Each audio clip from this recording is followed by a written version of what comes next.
break it, to break out.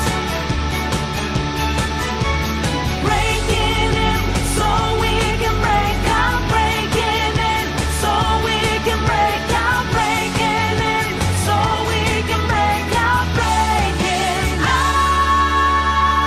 out. Hey guys, welcome to the season finale of Dash and Holmesy Take Your Hearts, episode 14. I'm one of your hosts, Dash, along with my co-host, Holmesy. How are you, Holmesy? Hey, how are you? I'm doing good, man. How are you? Mate, we have... I want to stress this, because we have tried to do different projects in the past and tried to get through everything that we've done in like those said projects, but we've never made it to the end of a project before. We have made it to the end of a project, dude. Seen it through, start to finish. First time ever. Yes, and Can't believe it. Honestly, this is one of those passion projects that we both kind of had. Like when I came to you with it and said, let's do it, I was even like, I don't think we'll ever finish it. Holy shit, here we are. We are at the end. We are at our season finale of our first series, dude. It's it's been a long time. I still can't wrap my head around the fact we've done it for an entire year. Yeah. That's or more than a year. I think even like it was a year at the start of March, wasn't it? March. Oh yeah, March. Around about March, yeah. Or around about March sometimes. So yeah, the fact that it's been over a year, obviously we've taken our time. I feel like we've paced it quite well. Yes. And there's been some smaller gaps between, some longer gaps between, but it's been a good journey for a video game and for a pod. It's a first time and definitely not a last time. Definitely not. Hey guys, if you didn't know, Dash and Holmesy is our tri-weekly book club inspired gaming podcast where Holmesy and I have been sitting down for the last year and talking about Persona 5, or Holmesy's first playthrough of Persona 5. Guys, Dash is what, like 10th? Yeah, I'm currently playing my 5th at the moment. God damn. Yeah. I'm still trying to, and I have something to mention about that during the podcast, by the way, which is very funny, and it kind of boils my blood a little bit, but we'll get into that. Guys, if you like that, please make sure that you subscribe to us on SoundCloud, iTunes, Spotify, dashandholmesy.com, dashgamer.com, and other services where you can give us those cheeky 5-star ratings and a nice review. That surely helps us out. And catch us every 3 weeks with our family over on 8bit.net. Hey, Stevie Jar in the chat. Thanks for coming. I was giving an okay to Steve Jar for saying he's going to play the game. Definitely. Oh, yeah. Definitely do it. Definitely. We hope you guys go back. If you're primarily coming here and haven't played Persona and have been interested, please do, first of all, play the game. It's fucking awesome. Second of all, please go back to our first episode and listen right through as you play, because it has been one hell of a ride to sit down and talk with somebody who's gone through their first playthrough of the game and actually compare my playthrough with Holmesy and see what differences there were. And it's been amazing. So I just wanted to stress that it's been awesome to do this. And so let's jump right in to Holmesy. The first question usually is, what date are you up to?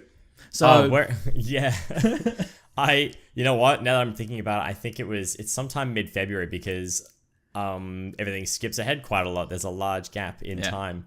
I can't recall the exact date that we finish up on now. I can't recall the date that you actually save the game on when sometime you finally in April, I think. Stop. Oh, April. Yeah, sorry, that's right. Here we are.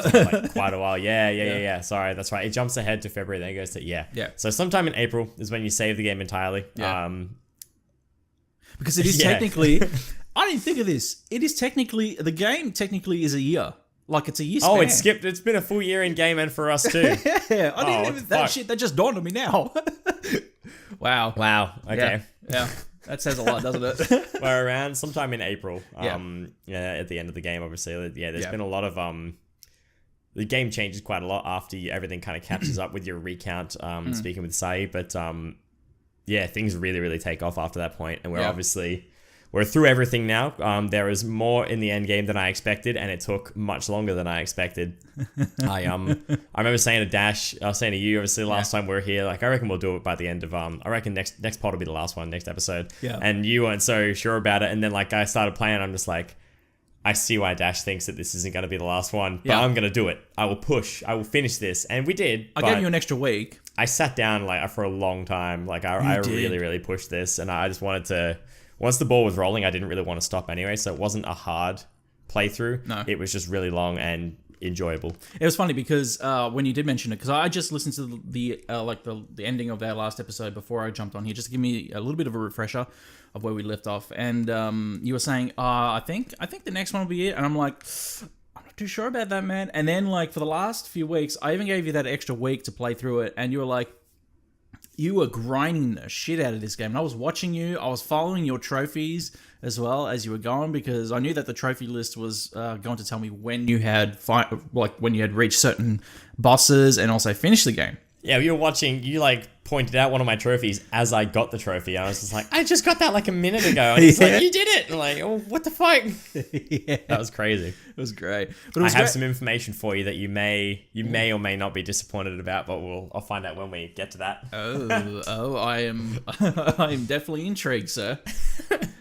Holmesy, let's talk about from where we left off last. Basically, you were heading into the next palace, and I gave you a little bit of a guess of who it was going to be and what the kind of the palace was going to be.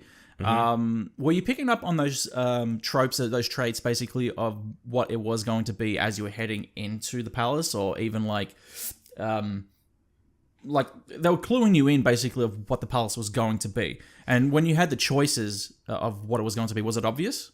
When it asks you or gives you, I think during like the dialogue, they say like, oh, what do you think it's gonna be? Like, what keyword can you use for like the Mementos app? And I picked the wrong one because there was a lot in there, and there were so many, and I thought I don't really know. Like, I'm trying to think like, what would a politician see a city as? Well, it's like a whole place, and then eventually, obviously we saw it was a ship. Yeah. But no, I wasn't, of all the things that I've guessed and predicted in the game so far, like some of them correct, some of them wrong, I didn't get this one. Oh, wow. Like, when we popped up on like a fucking ship, I was like, oh, okay. He sees basically everywhere except himself as a sinking ship, and he's the one that's he's like the Noah's Ark of Japan and Shibuya. Yeah. So it's very, very cool, very unique palace. So from that point, we'll just skip back a little bit. So obvious events of actually coming out of the underground prison, I guess, and actually heading back to the cafe and trying to plan to enter SHIDO'S palace and everything. And everything was kind of opening up. Sai Nijima kind of has now believed you that you are a phantom thief, and this alternate world exists, the metaverse exists, and basically trying to gain her trust. And now she trusts you completely because obviously she has a little sister telling her these things, that these are things that are actually happening, and having also the side story of Daddy Sojiro saying that he is also an ex government official who did work with Shido in the past, and he's just a piece of scum. Yep, 100%. Yeah. How were your feelings also finding out all these things, and also like hearing about his like basically his traits to try and take over Japan?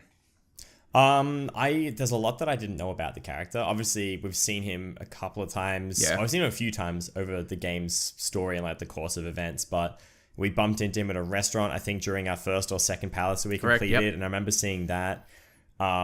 We see him a few times on the phone to various characters as well, like, but you never really get like a clear idea of the hierarchy of all the characters in the game. Like, you see like there's the president of the school, the principal of the school, sorry. Yep. There's the SIU director, then there's obviously Shido and stuff, but like you never know who's on top of who and like who's next up and all that kind of stuff. Like even after Shido, I didn't know whether there was going to be someone above him.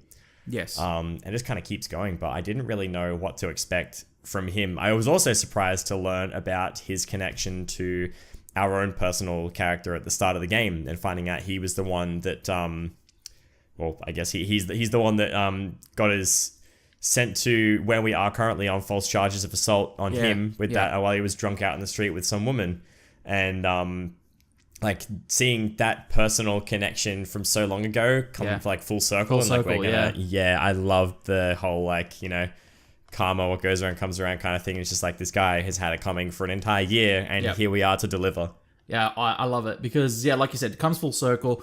You basically meet up with him again, and to like meet up with him also in an odd place, like just that random restaurant that you're at that buffet, and all of a sudden he bumps into you, and they do the whole callback thing where Joker basically hears the voice in his head, like, hold on, why does that sound so familiar? Why does this guy sound so familiar?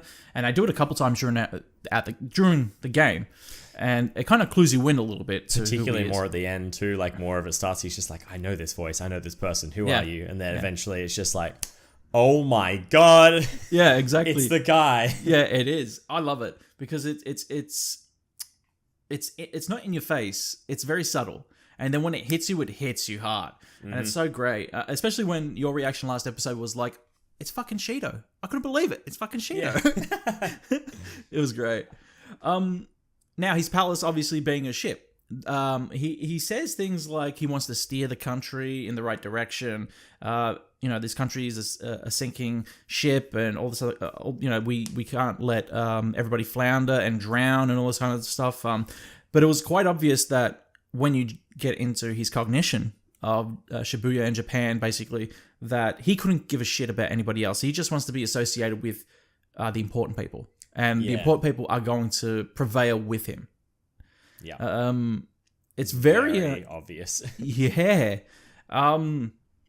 Very weird. Around that time, that exact time, and I should have pulled it up. I had it on Twitter as well. The time of the release of this game, there was a quote made by President of the United States, Donald Trump. Oh. Yeah, and I brought him up in the last episode as well, that he wanted to steer the country in the right direction. And people were like, holy shit, what the fuck is happening right now? Especially for like people playing Persona 5. Uh-huh. They were making the obvious not obvious connections, but like a very, there were similar connections. Word for word stuff, like, yeah. Yes, there were word for word connections happening. Donald Trump quote said, "I will steer this country in the right direction." And people were like, is Persona 5 like a real thing? That's cooked, man. Yeah, I know, right? So it was weird, but and I was trying to find that tweet and I'll retweet it, I'll send it to you so you can have a look at it. But yeah, it was quite weird. But let's talk about the ship itself, about the palace itself, the structure, the design, everything. Did you like this palace? Did you hate it? What were your thoughts? I did like it. Sai is probably still my favorite. Okay. I still like feel like her palace was a lot more vibrant and just looked like really, really appealing to look so, at in every way. Wait a minute. You just said that Sai Nijima's palace is your favorite? Yeah.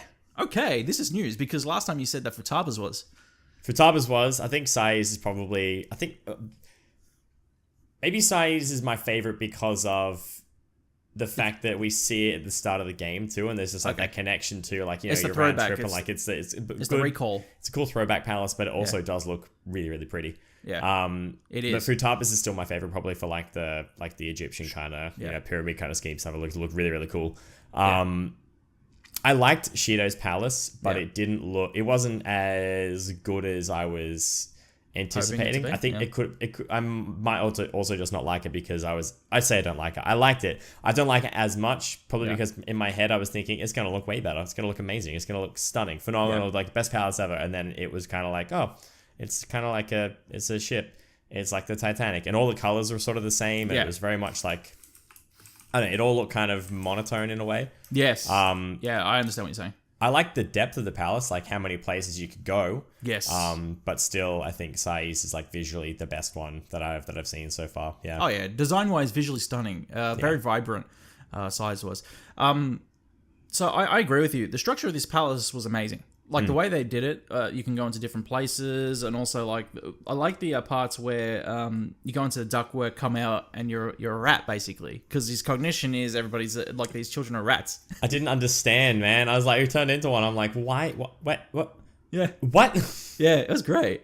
Smart. It was smart because he thinks of these children as peasants, as rats, as annoyances. So like his cognition basically is that we got to exterminate all the rats. Like I think he says exterminate a couple of times during his dialogue. I can't remember. Yeah, something but I along think those he does. lines. Yeah. So it's great cognition there.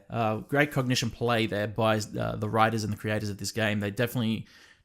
My favorite thing is the design of it. Like the design of this palace in terms of the floor layout and everything, and getting to every nook and cranny basically of this palace, even to the boiler room. Yep. Which we'll get to in a second.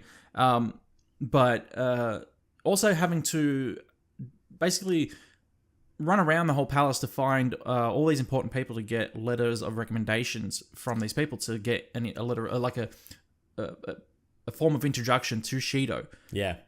It was great because it was like 4 or 5 letters, I think it was. 5, yeah. 5, yeah. I have my thoughts about that too. Okay, fair enough. But each one presents a unique boss battle in terms of coming across all these people, and also having to, I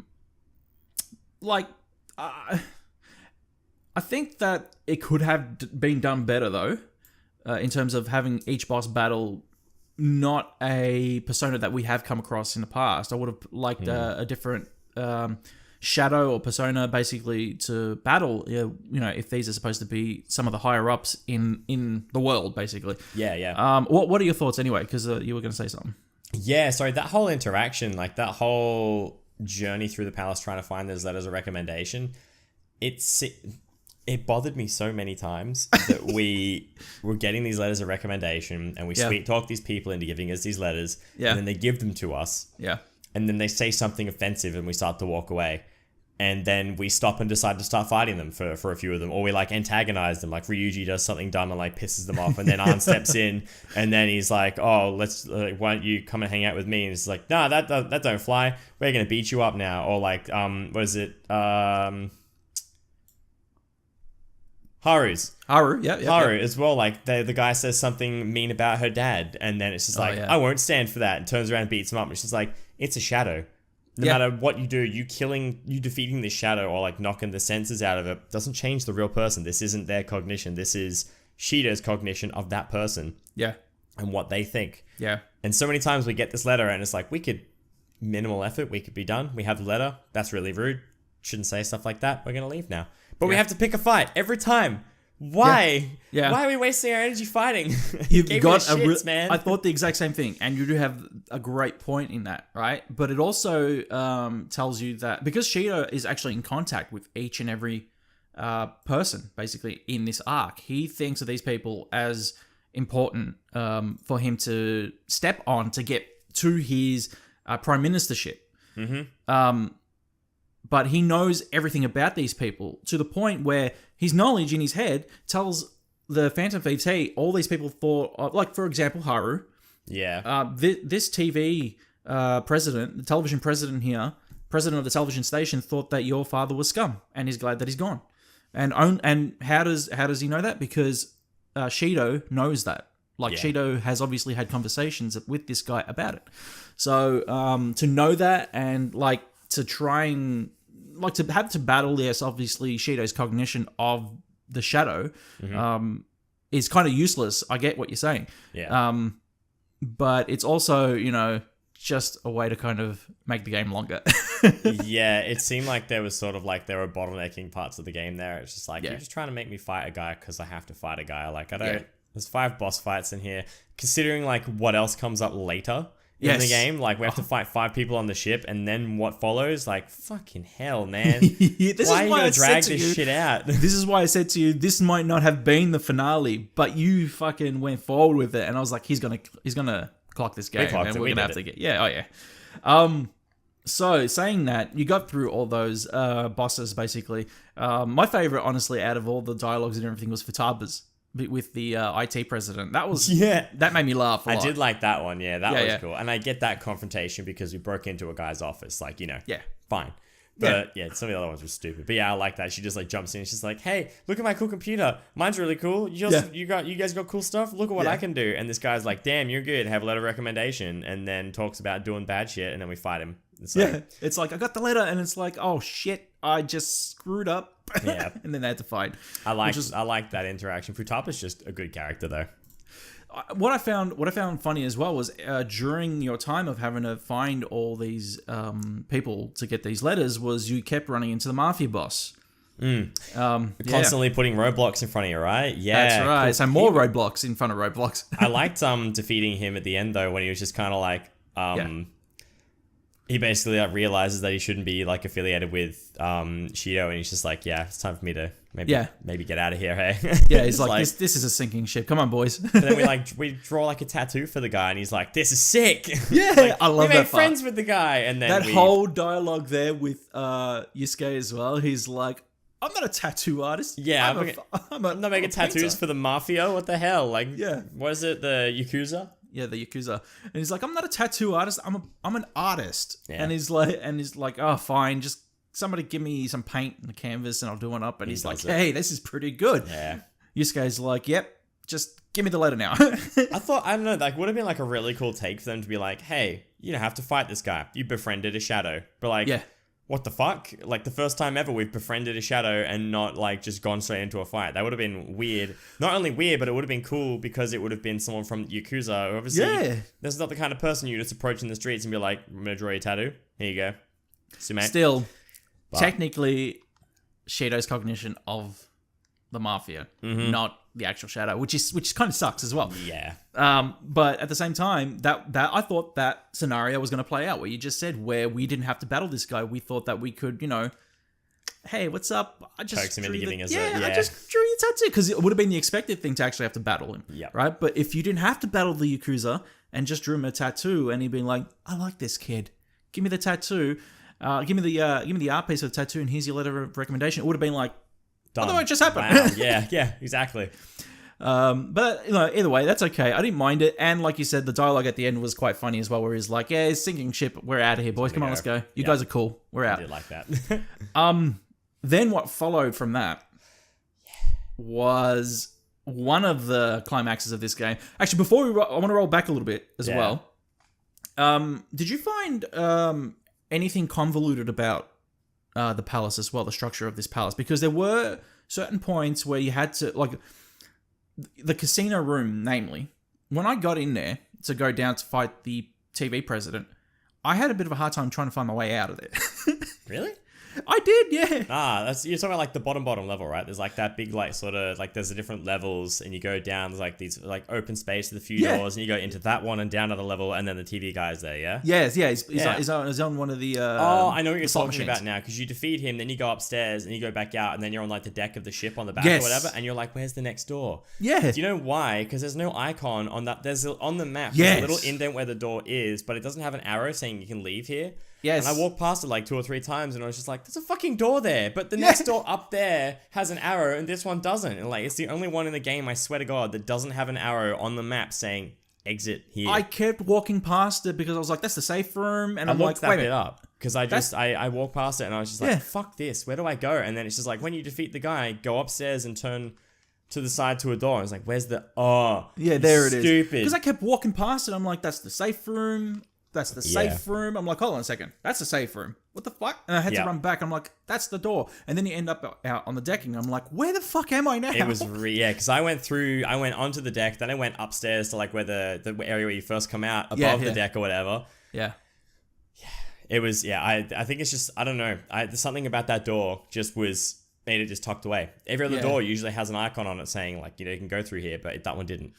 One of the designs I didn't appreciate. I mean, I can understand why it was there, but the surrounding was cool. Like the surrounding made it really cool. I'm talking about the pool, where the pool was.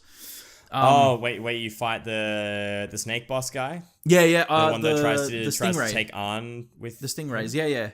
He tries to take the stingray. Yeah, sorry. Yeah. And you have to go underneath the stairs to smash open the vent and then change into swimming clothes. Yeah. Yeah. I love the surrounding. But this big ass pool in just the middle of this deck. It blocks you off from everywhere. Yeah. Yeah, it's I'm just like a waste of space. Man, waste of space. Seriously, they could have done so much more here. But it's obvious. I mean, it's supposed to be a rich boy's ARK, so it's I can understand. Now we'll jump into what came next after the mafia boss. As soon as you leave that area. Yeah, they don't really give you much time to break, do they? No, it's like let's go, and it's like as soon as you go. Let's run straight into another one. You fight Akechi, like goddamn man. Look, that was some real sad boy hours. I was pretty sad to see him go. But it was also a cool fight. Like it was cool to see him use. He is the only other person that we've seen in the game that can control 2 personas. Yes. And he's got Robin Hood and Loki. Yes. Who's yes. obviously, the god of mischief. But You said you liked Robin Hood last time. Now what do you think? Robin Hood's still sick, but Loki looks sick too. Oh, yeah. Like, he has two of the coolest persona. He does. Not only because they just look cool, but because they also have abilities that have no resistance or weakness, I guess, as well. Like, he's got Almighty damage, which is no matter what type you are, you can't get criticals with Almighty, but there's nothing that resists Almighty, and there's nothing weak to Almighty. So it's just like, whatever damage this is going to do, it's going to fucking do it. Yeah. I like that, but his characters looked awesome. I agree. I wasn't expecting him to be able to manipulate and distort shadows further though, like making them basically like deranged and sort of like he powers them up. He powers up the two shadows that he summons, and then he does it to himself and makes them like he turns them mad basically.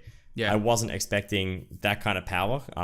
He's got something that we've never seen in the game before too, but we only get to see it in that fight, and then after that he decides to give himself up for us to get out, which is the last nice thing he ever does. Yeah, and that whole scenario that plays out there too, kind of the way it plays out is heart-wrenching too at the same time, because we find out that he's the bastardized son of Shido. What a way to kind of wrap this up too, like at least Akechi's arc in the game, Akechi's story in the game too, to actually like say, hey, so I'm actually the bastardized son of Shido. He abandoned me when I was younger, and basically to like Shido has his own cognition of Akechi as well. He like it's kind of unexplained how, but is also sent out to kill real life Akechi in the metaverse. In that space. Yeah, and they're like, the captain's orders or something. You need to go, and it's great. I love the fact that they kind of put that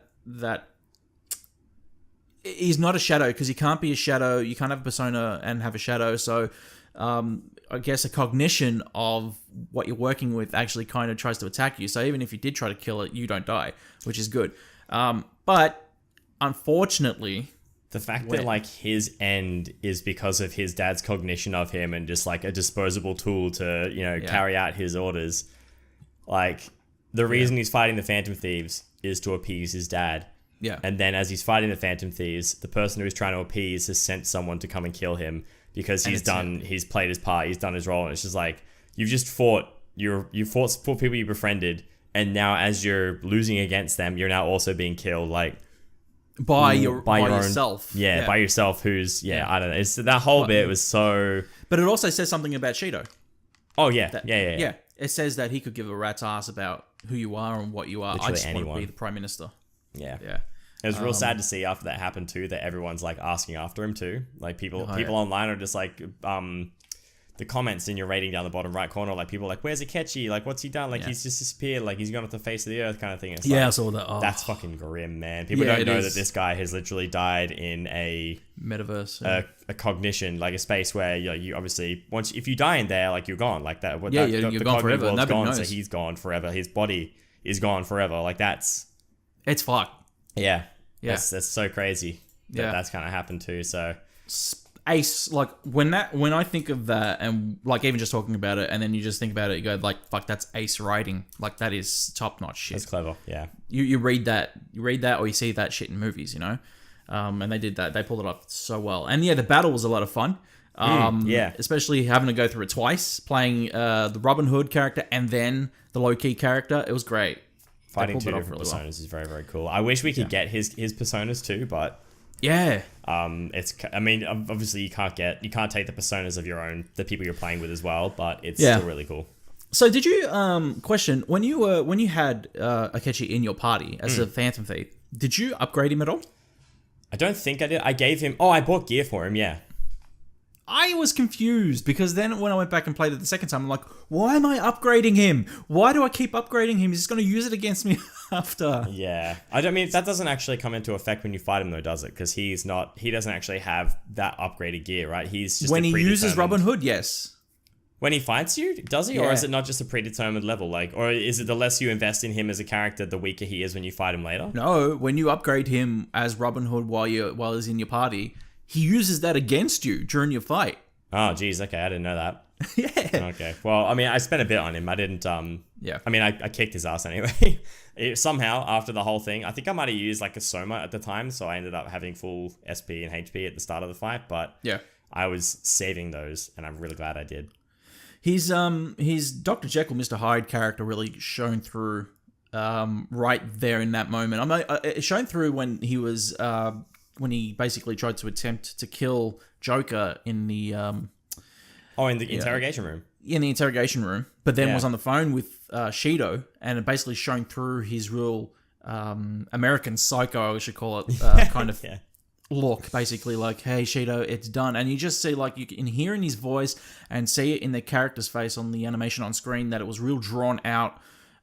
It was just very much so like he's psychotic. Yeah, and absolutely. Yeah, he's a nut. Sorry, Gory72 in the chat just said he's a nut. He absolutely was. He definitely is, yeah. And bringing it out in that fight as well, just seriously like shone through. It was so well done. His character really was psychotic, and you could tell by the end of that fight, like when they were trying to convince him, hey, we're your friends, we want to be your friend, we're here to help you and everything. That he was like, shut up, you guys are trash. Why would you want to associate? Why would I want to associate with you? Yeah, he does. And even then, like when the shadow does come forth, he's just completely like, these guys are still trash, but you're even worse. So get out of here. You don't want to associate yourself with me. I'm deranged. I'm a lunatic. Yeah. So yeah, very very sad boy moment. That whole scenario was pretty intense, but not as big as what ends up like ending the game. Like that's just perspective now. Like like thinking about everything leading up to like the final part of the game was just blown my mind. And obviously like in Shido's fight too. Shido's fight was. So that's what I was going to get to. Let's get to Shido's fight now. So obviously leaving the palace, sending the calling card. Before you had to leave, you end up in the what is it called? The barracks, basically. Like, I don't even know what they call it. Like, it's a barracks, isn't it? The political room, basically, where they all come to. Yeah, I can't remember the name of the room in the game now, but I know what you're talking about because that's where we find the treasure. We find the treasure there with the 5 letters, and then that opens up. We see the treasure. Leave, calling card. Yeah, calling card, come back, and then all of a sudden he's in the same room. And not only is he in the room, it's the first time a shadow has presented itself in a form that is just straight up from the real world. It's just him. Yeah, it's just him. And with yellow eyes. Using. Yeah. Oh, actually, is it? Doesn't Haru's dad does the same thing. He doesn't fight. He sends minions out in front of him too. Yeah, he does. So he's the second person to do it because he doesn't actually fight the whole time. He's like, everybody else do my bidding, blah, blah, blah. Yeah. So he's almost like a little mini precursor to what you're going to fight endgame. Yeah, exactly. Yeah, you're right. Shido doesn't come out in... Well, you fight Shido like 4 or 5 times. Really. What was it? There's the wings of something. There's the pyramid. Yep. There's the something else. Oh man, I can't remember. It's like there's 3. There's 3 stages, and then there's 5 total fights, isn't there? There's the wing. There's beast of something, wings of something. I can't remember what the final. There's a few of it. Well, beast of something, wings of something, because the it's like a lion and it flies. Afterwards, and then the pyramid. Yeah, and then the pyramid. And then you defeat the pyramid, and then you fight Shido. Yes. Through Shido, and then you fight Shido out of the another true Super Shido. Saiyan Shido, like Ultra Instinct Shido. Yeah, exactly. Super Saiyan Shido. Yeah, he just kept powering up, man. I was just like, fucking hell, how does he keep going? It's great. It was a good fight though. Like I like that they had such a variety in tactics, and it was almost. I guess, again, another lead into later events, but a good way for you to practice knowing what skills do what, because every single type of character reflected a certain skill you've used before, but took more damage versus others. So definitely. Coming into it as well, like his speech that he gives you guys and everything, his cognition of around his surrounding as well. Like, it's a completely empty room. There is nobody in there except for him up on stage. You walk up to him and like Ryuji's the first one to go, "Hey asshole, turn around when we're speaking to you," and he does, and he talks to you guys. But when he's giving his like big speech, all of a sudden these people around start clapping for him. Yeah, it was. And don't they all turn into his pyramid thing? Don't they all? Like the beast. Yes, that's the thing that turns into the pyramid. Yeah. his muscles are fake. His muscles are fake, yeah. But basically, those people that he believes in basically are the ones that protect him, and he uses that as his minions basically to try and defeat the Phantom Thieves again. And it's like, man, this guy's a fucking wacko as well. He believes everyone's at his disposal, kind of thing. Yeah, exactly. And the funny thing is that, like, watching it all play out too, the way he kind of uses, like, even these top executives at his disposal, because he's the king. He's the emperor. Like, he's the emperor is what he views himself as. And, like, when he forms himself, like, when he walks up the stairs and then he changes into that emperor outfit as well, with the crown and the helmet. Like, oh, man. Like, that, I gotta say, his shadow form with that look was sick as well. Great design. He did look really cool. Yeah, he did. But tell me about your battle with Shido and how you found the whole fight, basically. So it was actually pretty cruisy for me. Okay. I'm gonna tell you, this is the bit where I'm gonna find out whether you're disappointed or not, or if you're just like, okay. Go on. So because I grinded Mementos beforehand as well. Good. And I found out the last boss in Mementos before you get into the deeper parts of Mementos is a giant penis monster. So I loved that fight. Loved that fight so much. Yeah. Jesus Christ, man. Yeah, I that's saw great. that and I saw an S rank fight and I'm like, okay, what's this gonna be? And it's just like, it's a giant dick with wheels. Yeah, what the hell? Yeah. Was waiting for this. A shock. This was what Mug and myself have been waiting for as well. I was not expecting like fucking Thomas the Dick Engine to be like the last fight. Man, seriously, what the fuck? Oh, man, it's great. Unfortunately, we can't, for anyone watching the Twitch stream right now, we can't show video footage because unfortunately after September, I think it is, the rest of the game... Oh, no, they changed it now. It was November. It's now November. Oh, okay. Later in the game. Now, after November in the game is under embargo, so you're not allowed to share that content online at all. So if we gave you a preview, I'm sorry. Yeah. You can look it up on YouTube, but yeah. What the hell? Oh. But I did that, and in looking up, because I wanted to find out a little bit more about like what levels everything was on, like some of the fights. Yeah. And searching like, stuff in Mementos and just like, Googling a few things, I came across a cheese. A very powerful cheese. Cheese, like cheese, like a cheese strat. Oh, okay, yeah. And I've defeated the Reaper. Oh, yeah. I did see that trophy. I was looking at Do you want to know how I defeated the Reaper? Please let me know. Have you seen the cheese? No, I have not seen the cheese. There is a rather helpful cheese strat in Mementos. Yeah. And it involves the Reaper on whatever level you can summon him. Yeah. And the flu season. And you interact with the Reaper. Yeah. And if he doesn't have any ailments, then you run away. Yeah. And if you interact with him and it says the flu season brings despair. Right. Despair kills an enemy within 3 turns and they can't fight. So if you interact with the Reaper and by RNG he has despair, you guard for 3 turns and he dies and you win. You're kidding me. So I've cycled the Reaper fight like 6 or 7 times and you get like 72k experience. So I went from level 58 or 59. Yeah. I'm now level 85 in Oh the my game God. because I just kept like cycling Reaper fights and I saw flu season come up and I'm like, it's fucking Reaper time. Let's go. You've been waiting for this, haven't you? I saw it and I was just like, let's fucking do it. I mean, like I did it, but I'm still going to beat him genuinely because either way I would have grinded all the way to the end. So at some point I'll go back and genuinely defeat the Reaper. Fair enough. But I did that and I was just like, okay, 85 is enough. I think this is high enough to finish the game. So that is something that I wanted to actually bring up, like, and I will bring this up a little later as well, was I did notice that in your trophies, as I was going through your trophies after you finished the game. And I was like, hold on a second. This motherfucker's defeated the Reaper already. Yeah. I'm like, I haven't even done that. Oh, have you not done it yet? No. Okay, yeah. See, like that's also an indicator of how I watched people fight the guy too. Like I watched videos of the Reaper. I'm like, oh wow, he's very strong. Yeah, he is. Yeah, he's very strong. It kind of puts me off that his weapon is guns though, and every single move he does is like a loud bang. It's just like it doesn't seem right. It seems kind of like dorky. In a way that like no matter what move he does, even if he just powers up, it's like kapow and whoop, and he powers up. It's just really awkward and jarring when he uses his moves like that. But he looks fucking sick. Oh man, that's great. So you get through. So you haven't explained to me though. How was your battle though? Like with Shido, how'd you find going through Shido? So easy. Because easy. you were so because I was so leveled up. high. Yeah, I think I was like level 83 or something when I fought him because I went up other levels after playing the rest of the game. Yeah. And then as I went through the rest of it, like I fought him and I was just like, oh, he's hit me. Okay, whatever. I think because I was, I hit him and I think in that fight I got the trophy for doing over 999 damage. Oh wow. Because I debuffed him and I buffed my characters, increased evasion, increased critical rates and stuff like that. So I fucking robbed him. He was done so quickly and so easily. But like obviously I still had to learn what he was strong and weak against. I love it. But we got to going through that fight. It was still challenging being higher up. Oh yeah. But yeah, if I was like the same level I was before, I don't think I would have gotten through that fight quickly. I would have taken me several attempts. Interesting. Yeah. So coming out of the palace as well, you've done your part, and did you think that this was it when you finished it? I did actually. Yeah. I did and I didn't. Okay.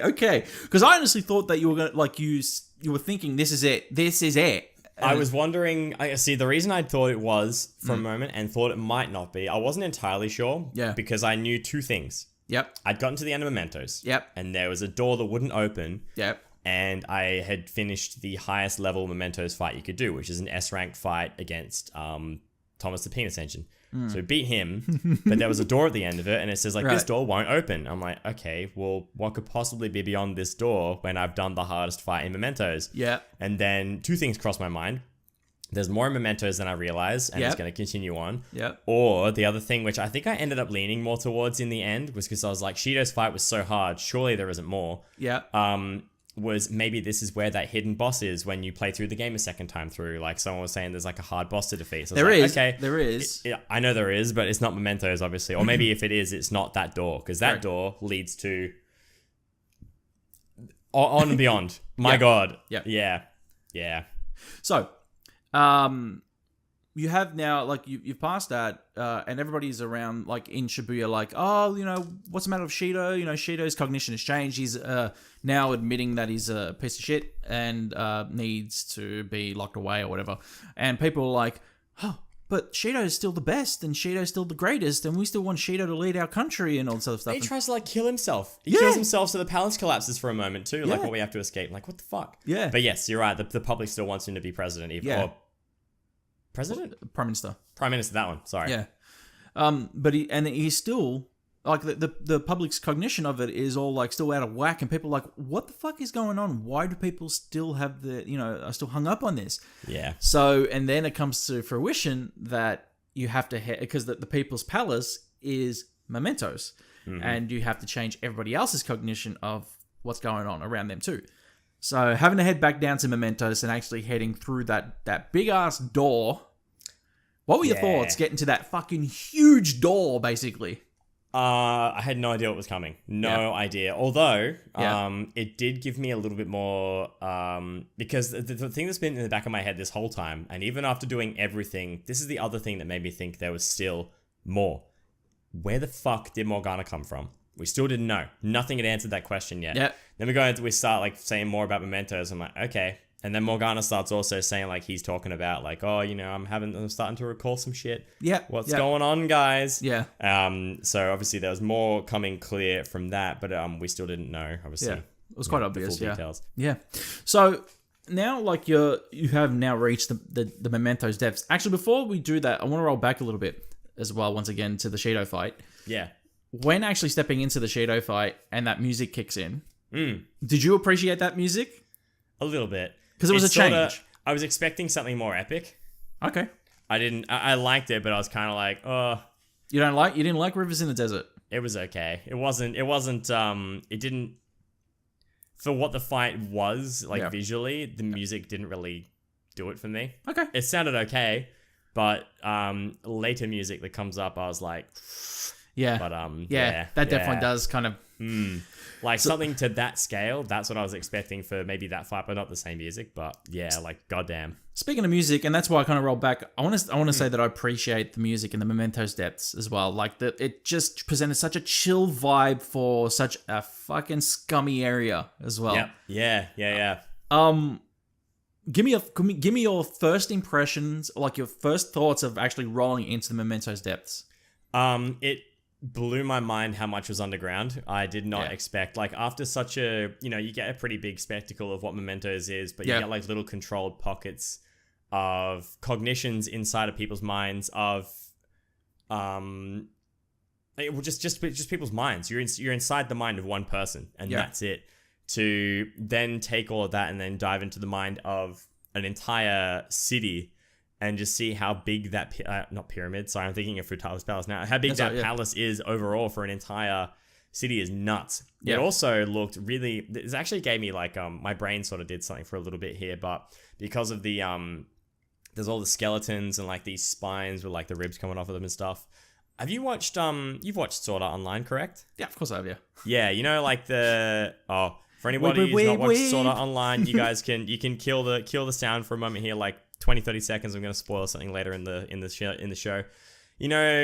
Towards the end when they fight that giant this massive skull skull reaper thing with their massive sword hands. Yeah. And it's like all like centipede legs and shit. Yeah. That's what the spines made me think of. I went down into Mementos and it's like, it's a fucking Skull Reaper's den. Yeah. It looked really cool. It looked disgusting, but it looked really cool too. It was really well done. The design of the full design of Mementos, I love.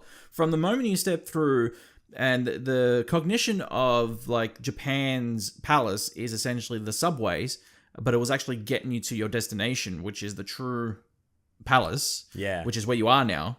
Man, I loved every single moment of like entering this. Like this is honestly this is probably my favorite palace other than Futaba's. This had to be my favorite palace. Okay. Yeah. The design aspect of it and everything else really kind of puts it into a form of like even you see kind of like blood vessels in the ceiling or nerves in the ceiling. I think it's nerves basically in the ceiling, kind of like pointing towards where you need to go. And not only does it go deeper, as in lower, fucking keeps going. Like you got levels that keep going lower and lower and lower to get to your goal. Mm-hmm. The structure of it as well, having a place, having a kind of some of the puzzles, the floor puzzles as well, kind of having to walk across them. Did you have any difficulty in actually working that out, like changing the lights from yellow to blue? There were a couple. Yeah, there were some that were a little bit convoluted at times, but I realized after the first one, I realized after the first couple of puzzles, when you get like those little discs that you had to do to unlock doors and stuff, I was like, oh, okay. Well, I mean, it seems like there's obviously clearly something I have to do for some of these puzzles to be able to actually complete them. Yeah. I think there's kind of, I'm gonna like promote my my thought process in this game a little bit here, but I think the way that the amount of games I've maybe played and like puzzle based stuff has really aided me in playing this game, because a lot of this stuff I'm sure would have been a lot harder had I not played so many different games with like puzzle based stuff in it. So coming up to some of these parts in the game, I looked like going through, I didn't like read through a guide to like tell me where to go.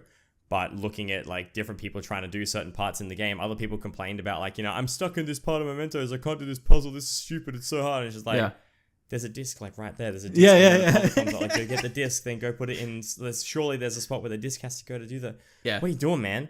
Yeah. And it's just, it was, we got through it. It took a while to get through. Yeah. The other thing that I think the other thing that aided my progression in there though, which made things very quick, was the fact that I was level 80 something meant that every every shadow I snuck up on, because of Ryuji's max Confidant rating, I immediately took their masks and skipped the fight.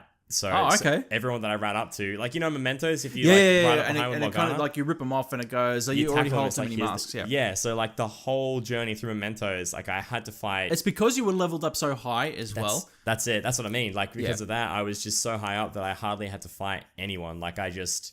So I've tried to get to that in my latest run. And my problem is I fucked up because when I started this latest run, I bought powerful masks thinking if I buy powerful masks, I can breeze through this and get to the trophies I want. No. They do not let you do that. No. And not only do they not let you do that, as you get into the palaces further down the line, you're fighting every fucking shadow again. I'm like, oh my god, I have fucked up here. So, so you got to be careful when actually repurchasing Personas as well if you're ever going to go back and do New Game Plus. But that's great. Like, did you find this a breeze to get through, or did you find it like there was like difficult shadows to pass through? Some of the boss fights or not boss fights, like the mini bosses, I guess, were pretty cool to do. There wasn't I think even if I was at like my normal level, it wouldn't have been as challenging. I know there's gonna be people listening to this now. People are gonna be like listening to the last episode and be like, "Man, he cheesed the Reaper at the end of the game. What a nerd! Can't believe he did that." I'm sorry to disappoint anybody who's heard me do that. If I hadn't have done it now, then I would have done it later. Man, so I want to actually talk to you a little bit about each path that you actually step down through. Mementos as well actually had a meaning behind it. I just found this out today. The names of them, yeah? Yeah, the names of each path has a meaning. I had no idea. Because I saw them, but I never looked into it. I couldn't tell you a name off the top of my head. Yeah. So the world of Mementos is actually around this is what it's called. Calipot is what it's called. Calipot is the representation of evil or impure spiritual forces in Jewish mysticism, the polar opposites of the Holy Sephiroth. Now, each path that you went through has a different meaning. So, like, each level that you went through had like a different meaning to it. So, cognition, robbing. So the first one was Kiramana. I can't pronounce them. I'm not going to. No, that's okay. I'm just going to go through each level. Basically, the first level was cognition, robbing path. The second level was harmony, robbing path. Third one was temperance, robbing path, which is also one of your confidants as well. Temperance as well, which I think is the teacher, Kawakami. So that's interesting. Yeah. I think I maxed her. I nearly maxed her. Sorry, I got to like level 7 or 8. Well, there you go. I didn't romance her yet. We're going to get into that as well. Compassion, sense, tolerance, wisdom was the last one before you entered into the depths. Yeah. So quite interesting that each one of them had a meaning to it as well. Because that also aids to the 7 deadly sins and what it opposes as well. Yeah. But now getting through the depths and finally getting to the end of the depths of Mementos, you come across this big motherfucking cup. Yeah, goddamn, dude. That was something else. Now, when I gave the game to you, I said, get ready for it to touch religion. Yeah, fuck, man. That whole fight was just spectacle after spectacle. That was just so, like, you do one part of it and then you leave and you come back and do it again. Everything just constantly evolves and changes. It's just like, what the fuck is going on? Like, this is insanity. Yeah. It was very, very cool. Yeah, and having to fight it, and every time you tried to fight it, everybody was screaming, "No, do not hurt the Holy Grail." Mm-hmm. And even I was like, did they just call that the Holy Grail? Am I seriously fighting something like out of fucking artifact? The Bible here? Yeah. This is the Holy Grail, and then all of a sudden, every time you try and attack it, it starts to light up a little bit, turn different colors, and it just turns into fucking solid gold. Like bright gold grail, and it's like feeding off of the support and like the cognitive need and want for like somebody to guide them and like tell them what to do. Like that's not fucked up. But it's spot on onto what we live in. Yeah. In a world where people will like rely on religion and everything for guidance. Yeah. But the game spins it a little bit. It turns it into a political kind of realm. It turns it into like this thing where,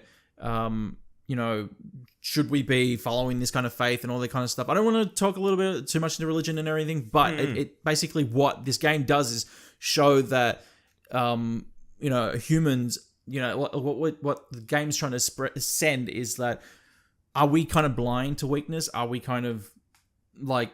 I mean, you could look at it from a perspective, from a political perspective, anyway. If you don't want to make it a religious thing, you can just basically look at it as like the Holy Grail is politicians or like they're basically like anything to do with like the political presence around the world, and from their perspective and what they think is that like they're the ones that should be running the world and telling people how to live and what to do and where their money goes. Right. And that nobody should be able to think for themselves and that they should be the ones saying what's happening. Yeah.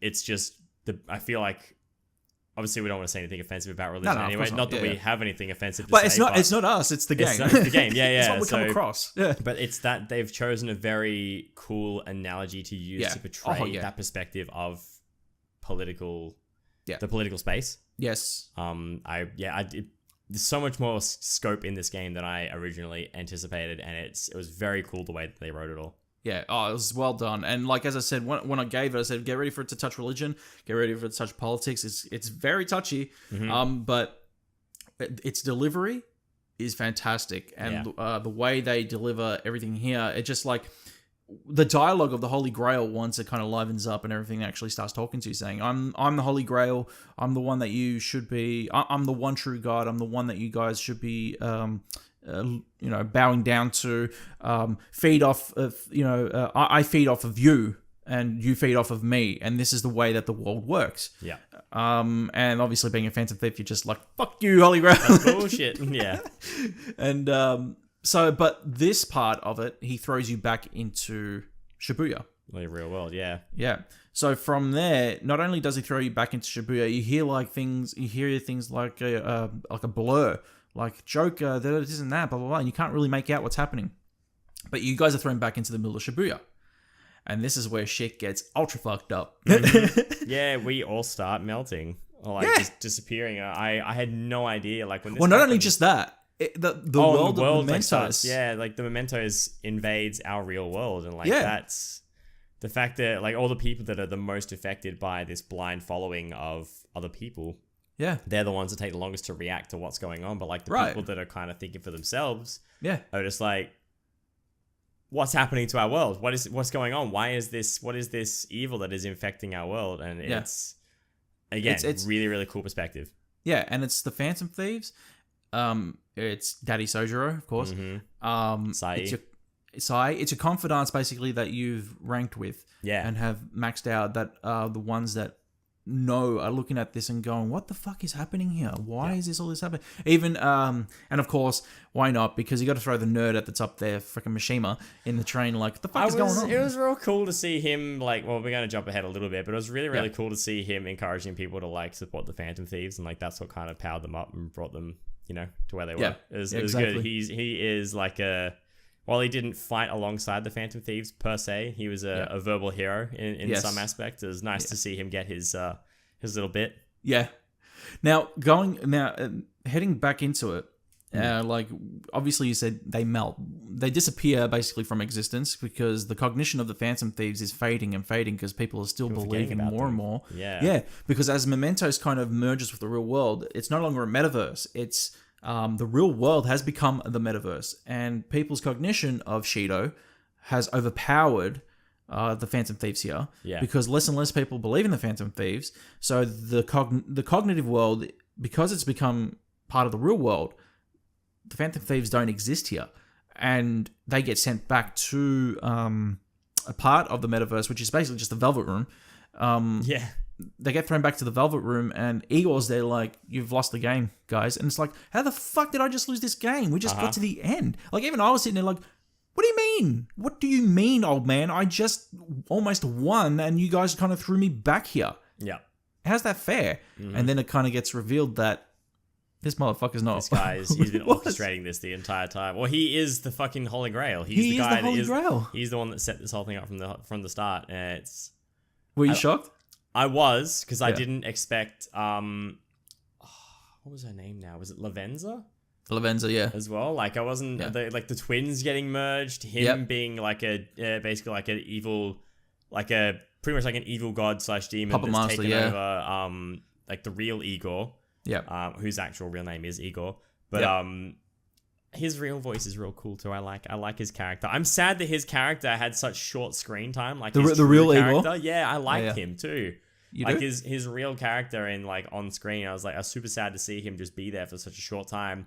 And Lavenza's cool though. Fuck yes, she is awesome. Yeah. And seeing like what happens to the twins like merging and like the whole. I mean, I always noticed from the start like, oh, they've got eye patches on opposite sides. It's really cute. Like it's cool that they're like, the eye patches are one side and the other, and they're split personalities. Like one's really sweet and one's really sour. Like they're kind of like they've got their own conflict, and then they merge, and it's like this perfectly balanced. Like this is who I am person. It's very, very cool. yeah, that I wasn't expecting what was going to happen though. Yeah. Thanks, Crimson, for the follow, by the way. Hey. Much appreciated. But yeah, like, honestly, I didn't pick up on it until they had to be merged. Like, when they were saying, we need to be merged, we need to become one again. You're not even our real commander. You know, we need to get the real person back. This guy's an imposter and all this other stuff. And then when they turn around and say, like, he's the imposter, and it's like, motherfucker, you serious? What the fuck? And he just, like, starts floating in the air like, yes, I am. Yeah, that was a big shock. I wasn't expecting that. I thought he was... I still remember questioning, like, in earlier episodes, like, who is this Eagle guy? Like, you know, we know what the metaverse is, but who and why are these people helping us? Like, what's the dealio? Didn't distrust them. I just thought it was weird. But... So... Yeah. Yeah. In saying that, Holmesy, we get to a point in the game where the Holy Grail, Igor, gives you a choice of keep Shibuya the way it is or fight against him. Yeah. How did you fare here? Well, I picked to fight against him. I didn't want to... Obviously, cool. I picked the true ending. Like, the real ending, because, like, we fought this far in the game. Like, I saw the answers and I'm just like, why would I pick to keep everything the same? We've just fought... I fought for 100 hours, game, to change things. I'm not getting to the very end and being like, whatever, fine. You have it your way. Like, no, thank you. So I picked that. Yeah. And then he didn't take that. He didn't take so kindly to that, of course. No, of course not. Yeah. But yeah, then we went and rescued our friends, and once you pick, like once you pick that ending, that choice. That choice. I guess ends up getting out of there, and you get Lavenza kind of gives you a hand as well, I think, and you learn about who Igor's true being is, or like who he actually is. Yeah. Yeah, it was really cool to be able to walk around inside the Velvet Room as well. Yes, I wasn't expecting to be able to actually get in there and How explore. cool is it, though? Yeah, it was nice to see. It was just cool to have it as like our own little sort of social space for a moment and go around and talk to our exactly, team. Well, the thing was, the Velvet Room was a representation of Joker's heart and where he was at the time as a prisoner. And they even said it. You're no longer a prisoner here. You're not. You shouldn't feel like a prisoner anymore. You're free. Because Lavenza realizes her true nature as well. Or like each half of Lavenza realizes who she is. She really is, yeah. And then executes each half of herself to become Lavenza as a whole. Is it Lavenza that sends Igor out of there, or does Igor leave? I can't recall now. Or not Igor, you mean fake Igor? Igor? Igor, yeah. I can't remember. He just leaves. He just disappears and brings back real Igor. Because then she speaks on behalf of true. Yeah, Igor. because he's like, so be it. You want to face against me, fine. Then he disappears, brings back real Igor. We missed something big. What's that? We got to go back a little moment. We also found out during the time of Mementos where the Velvet Room was, and the fact that we'd gone past it on the way down. But also where Morgana came from. We figured all this out in this time. We found out that Morgana was created to help. The voice actor's a she. Huh? Yeah. He was created to help me, basically, right? Or to help the trickster. Guide the trickster through the game. Yes, correct. Yeah. Morgana dreaming about his creation, constantly waking up with like these green eyes or like bright green yellow eyes or whatever, and just like being created in that room. I think it was the quarantine room. Yep, that's correct. It was all true. Yeah. And like, Morgana isn't human. This whole time, Morgana's been like, maybe I'm human. Like, that misdirection that whole time when Morgana been like, I'm human. I'm fucking human. It was great misdirection as well, because they find out he's not really human. He was just made in the metaverse. He was made to send... It's like it's an emergency. Like, if an emergency happens, run, cat, run. Yeah. And kind of that happened. To guide the trickster back to save the world. Yeah. And it was done so well, like that whole dialogue to make you believe that Morgana was actually human, but not.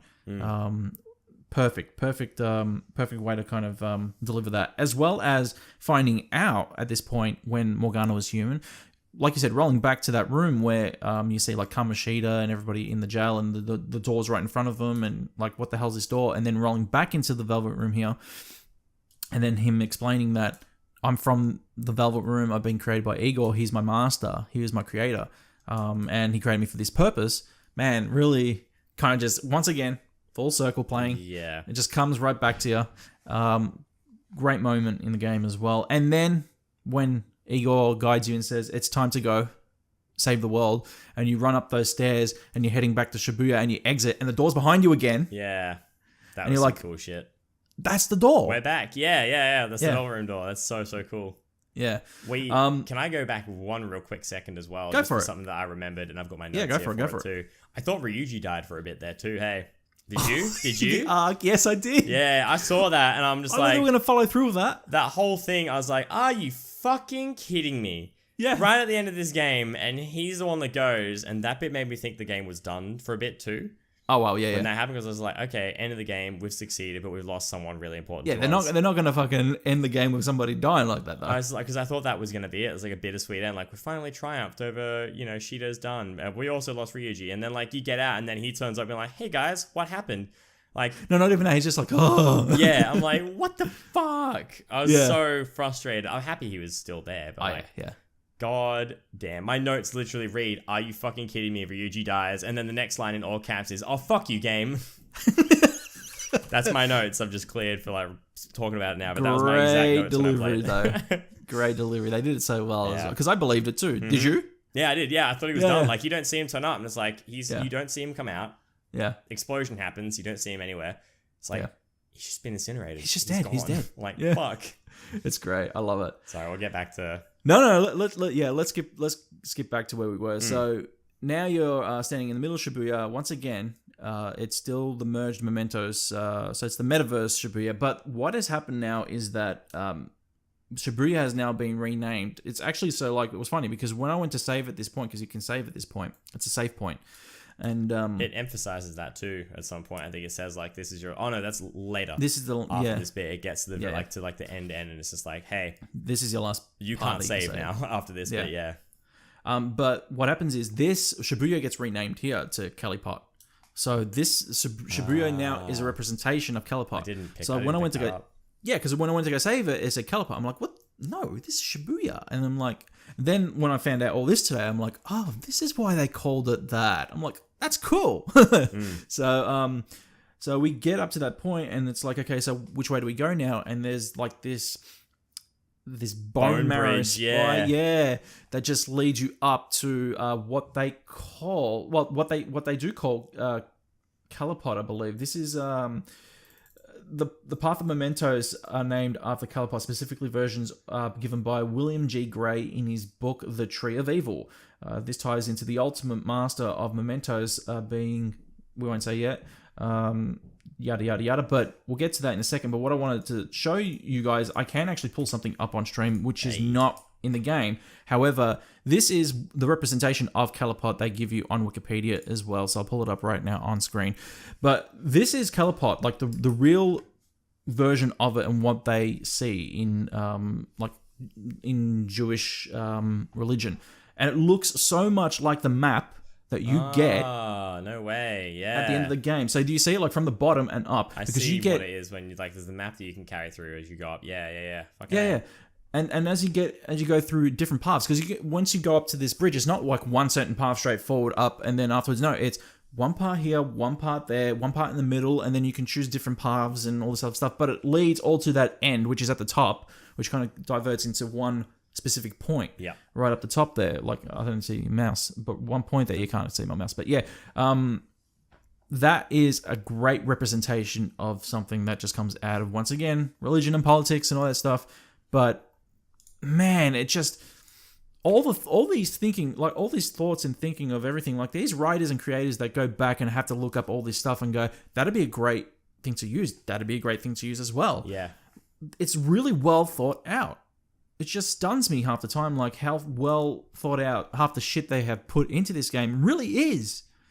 They've done a lot. Like, they've put so much detail into this game. There's so many things that I'm not going to be able to give you a specific example because there's so many right now, but there's so many things that happen in the game, and then something else comes up later that like brings light to stuff that's happened in the past. And there's like so many callbacks and so many like revelations and things that you realize about the game. It's like everything connects to something else in this game. It's insane. It definitely even does, Shido is pretty much like one of the core palaces. Like Shido is connected to every other palace in this game.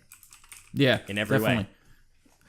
Now, you go through the path of Calipot, it's called at this point, and you face mini bosses. Once again, you come across different different angels, Or almost basically. like different angels, yeah. Yeah, angels of God, basically, that you have to battle as well, which are like, children, why are you coming across? We are here to save you, here to help you, and all this other stuff. It is really, really fascinating how well they have, like, as Buddy says in our chat, hey, Buddy, awesome use and detailed references used. Yes. Yeah, 100%. Like, even the, like, some of the angels that they took from the Bible and placed them in here, saying, you know, like, some of their quotes that they use are directly ripped from the Bible and placed here, but kind of spun in a way to actually say, like, children, we are here to help you, or children, do not sin, or all this other stuff. It's great. And like you said, well thought out, well detailed. Was there any battle that you did come across with these angels that you thought, oh, fuck, this is actually quite hard? There was, I can't remember the name of the one now, but it was this, I think it might have been the second fight that kept summoning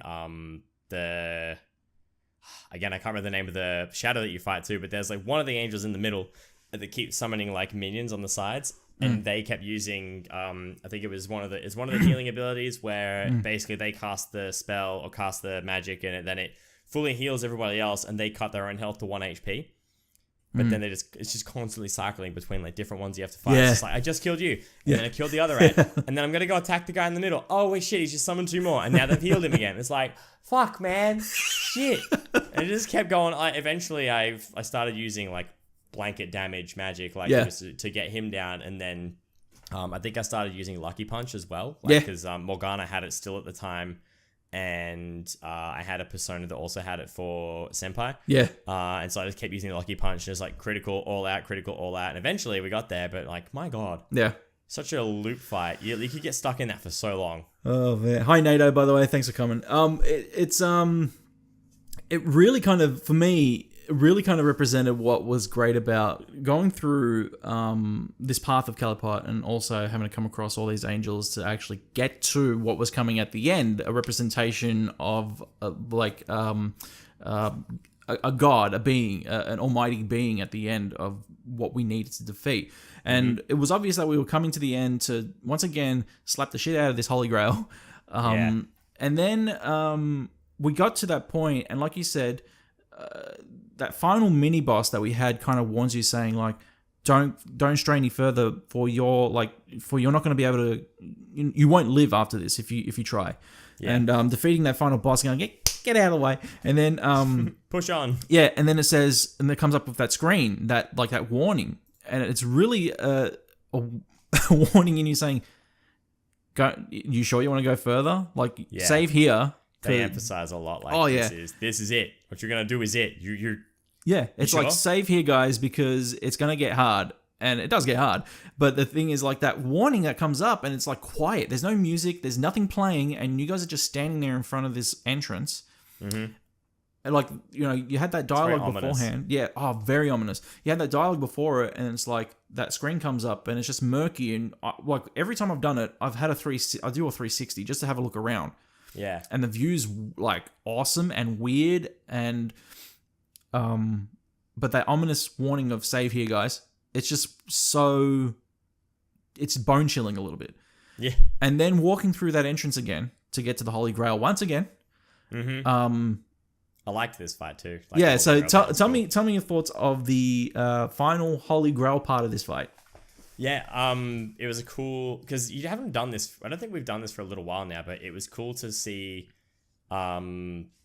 using a character as a distraction again. I can't actually think of another fight now. Oh no, actually, sorry, you do it for Sai's fight as well. You don't do it for Shido. No. But Sai's fight, obviously with like the roulette wheel, you have to have someone go off to the side to shoot the glass to win the roulette wheel. It was cool to see that mechanic back again. Yes. Where you have to send somebody off to distract, or like to disappear for a little bit. It happened with Kamoshida as well. The very first battle as well, where you had to kind of knock his crown off. Because you have to pour the ink over the paintings. Correct. And obviously Sai. Yep. Seeing that come back again for this fight, it was really, really cool. I had to pick Yusuke as well, because he had the sword. It made sense that he was the one that was going to fucking anime slash through the fucking tentacle things. Yep. He was just like dives through, ends up on the other side, and then they all split after. It's like, true anime. It really is. It looked really, really cool though. I liked that mechanic coming back, and then once we'd done that, it was a pretty chill fight. I think there's like one charge attack that he does after his health goes down to like half or a quarter. just guarded it. Yeah. Knocked down the health. It was that Holy Grail fight was pretty cruisy. Yeah, it definitely was. But what it was leading to was the ultimate final fight. Now, were you expecting this? No, absolutely not. This was so this is the one fight that made me happy that I cheesed the Reaper, because if I had stayed at whatever level I was at before, which would have probably been like 60 something at the time, I think I would have wanted to commit die. Like, this would have been so profoundly hard. It was insane. Like, what level were you when you finished this fight? I'm pretty sure I was like level 92 or something, because I like, but that was my last play, like the last playthrough before I'm playing this one. When I first did it, I believe I was like level 50 something, so I was kind of low, and yeah, I was like, is this fight ever gonna? I fought this thing for like an hour, Holmesy. An hour? Like, yeah, easy, an hour. Like fighting this thing, it was that hard. As in an hour, as in that single attempt, or an hour fighting, dying. The first playthrough, I died once. You died once, came back, and then fought it again for an hour, and it was about half an hour each. Jesus Christ. Yeah, it was that. It was hard. God damn, dude. Yeah. It was very tedious, very overwhelming, and constantly having. So the fight. Obviously, for people who are watching or listening as well, the fight is like this enormous, almighty, like Digimon-looking god kind of like huge thing. Yeah. Like these massive wings, this kind of like steel-looking body, like this just pretty much just this giant god-looking creature. Yeah.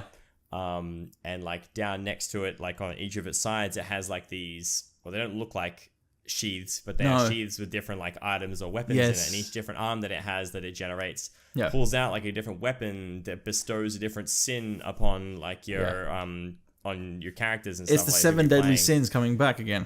Yeah, and like it just keeps like giving you all this shit as you're going through the fight. I was exceptionally lucky though in that every single one that it cast on me, I mean, I know that they were only meant to stick for one turn, because every time it cast one, it went for a cycle and then it disappeared. Yeah. But none of them affected me. I was so lucky. Apart from obviously the ones that I think one of them made you use double the SP or double the HP for moves for one of the things.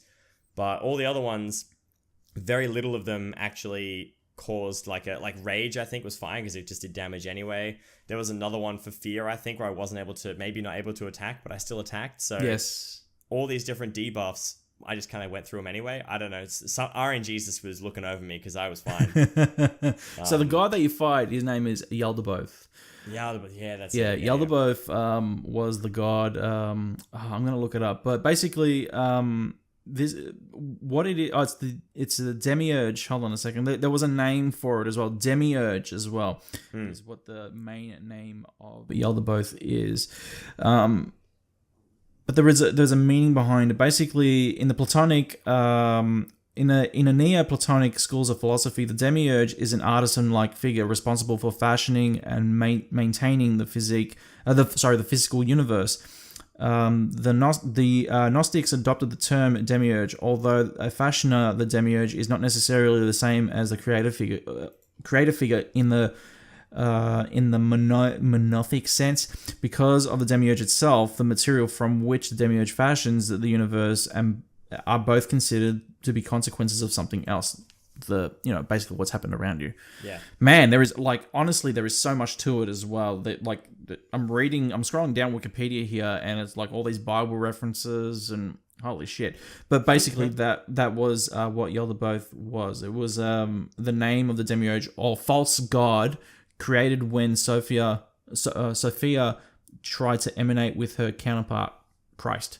Wow. A lot behind the origin of that character. Holy shit. I didn't look into any of that. I just saw the guy who was like, "You're fake Igor, you have to die." Fake gods. But yeah, so battling this, it took me an hour. How long did it take you? Probably you had an hour, a half hour each attempt, I guess. Like the first attempt that I did, because I didn't know what was going on, it probably took me about a half an hour or so. Wow, yeah. To do. So I like the whole thing though, because there's certain points where I think its health kind of locks anyway, where it has to go through certain phases. So it's sort of it's like a phase locked fight. Yeah.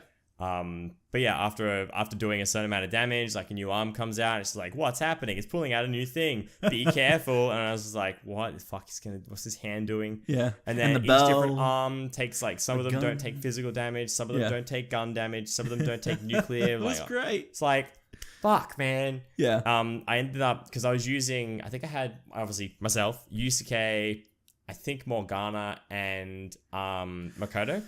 You know who helped me heaps in this one? Well, first of all, Mara, the big Thomas the Dick Engine, basically helped me a lot with the one-shot kill. A lot Wait, of that. can you get that persona, the big dick? Yeah, What? of course I did. Oh my god, that's The disgusting. one-shot kill.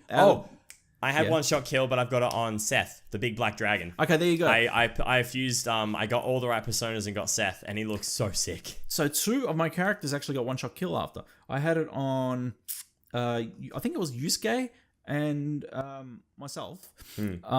Also, Haru's, Melody. yeah, I think I used Melody, but she had the psychic pull away, like that power. Debuff psychic. Yeah, they damage, debuff. Yeah, holy shit, was that helpful as well. So I used on my latest playthrough, I was able to use the one shot twice on him, and basically use the debuff on him a few times, and I was like, oh my god, this is heaven! Like I can get rid of him almost immediately, and it only took me about 15 minutes to defeat him in my last playthrough. So it was great. Sick. I didn't even think about the debuffs because her debuff with Sayo attacks is or her debuff for psychic damage is on everyone. It's not just a single character too. I forgot about that. Yeah, that's smart. Yeah. So getting past this as well. Oh, let's talk about the final phase of this fight. Basically, you think you're down. Yeah. You think you're out. And then Mishima comes along. Yeah. Fucking hypes everybody up, being like, it's the Phantom Thieves, you nerds. Cheer for them. Encourage them. They're the ones that have been fighting for you this whole time. And then everyone's like, you know what? This kid's right. That's pretty... Yeah. Oh, I forgot Make about a the good point. Thieves. Did you remember Fuck the yeah, Phantom Phantom Thieves. And everyone busting up the Phantom Thieves. And then we hear it. And then we shoot the cunt in the head. Like, that's so sick. It's so good. Like, how did you shoot him, though? Hey? How did you shoot him? Fucking it's like arsene. Hey, yeah, you get like the freaking immense, like massive, like arsene comes back and then evolves into like the trickster, like a trickster god basically. It's like what was the name of the god that we get? I can't remember. Wasn't it just arsene? No, he's got a different name. Oh, does he? I don't know. I can't remember his name, but like, yeah, this massive fuck off big guy comes out, pulls out the single gun. Like you've only got one option in that fight too, and it's just like your enormous persona pops up. You get one option to use a persona ability, and it's this like I can't remember what the bullet name was, but you shoot this bullet through his head. Oh, yeah, but you have to do that. Like, you actually have to go into your persona. You know, like, you push out persona, and it basically, like, here it is, bang, one shot, kill. And it's just an almighty ability bullet. Just a like gun that just shoots him right in the head. Now, it does say something here as well. Like, this false god comes out from the depths of the floors and everything, but your god comes from the heavens and comes down to help you. Yeah. As well. That's grouse. Like, that's great metaphoric use. Yeah. And as well, to finish off that and to actually get the treasure of the Holy Grail is the Holy Grail. Yeah. Once again, metaphoric, but it's there. But you don't get to take it. Morgana takes this one as well. But as you were taking it, he also says goodbye as well. Like, this is it, guys. We're done here. Our work is done. This is goodbye. And then you guys all end up back on the floor in Shibuya, and you're all standing there. And it was the real anime moment here. The whole freaking everything glows and the floating cat. Yeah, and like, it was actually from the anime too. Like it cuts to a scene from the anime, right? Yeah, it goes to the animated. Because I guess that's why it's the true ending, because you see the ending that's in the show. Yeah. What were your thoughts on this? Well, I thought it was actually happening. Like, obviously, we'll go into that in a moment. But like, Morgana starts like gives his massive speech and all that kind of stuff, and like. Yeah. Even though we romanced Arn in spite of Morgana, even though he was a little shit that ran away for a bit and then came back, and all the debacles and trouble and confusion that this cat has caused, even though he's helped a ton, it's sad to see him go. Like, the whole thing happened, I was just like, man. You know what? Emotional now. As much as I hate him, I like him too. It's like, sad boys, he just disappears. And then the game keeps going. Yes, and the game keeps going a little bit longer.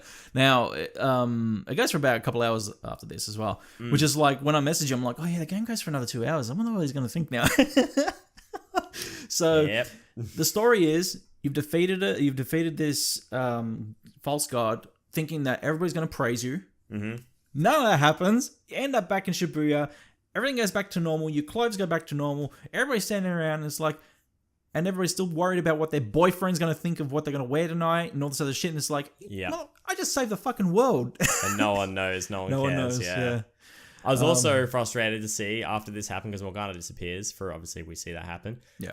Then Igor and Lavenza disappear too. Like we finally get to see true Igor and Lavenza, like the twins finally fused together for like a few hours in the game, and then they're fucking gone. It's like they're the coolest. Yes. They are so cool, and then they just evaporate in front of you. It's like, fuck. Well, you can play Persona 4 Golden and see them as well if you want. yeah. We're gonna wait for Persona 5 Royal to come out anyway. I wonder if they're gonna come back in that. So yeah, exactly.